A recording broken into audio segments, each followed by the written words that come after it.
Yo, shoutout mga ka-legendary. Ito po si Legendary ha. Biyahe na po tayo. Muling pagbabalik ng biyahe ni Legendary. Simula nung na high blood. Kailangan na nating maghanap buhay. Wala na tayong pang-budget sa araw-araw. Mga bayarin.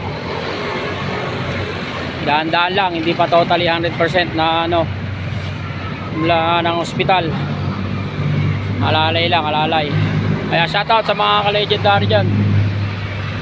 Buhay pa si Legend. Na ulit ang muling pagbabalik ni Legendary. Simula nung na high blood at na hospital. Nakaya naman. Alaalalay lang ang muling pagbabalik ng Legendary. Kaya shoutout sa mga dyan.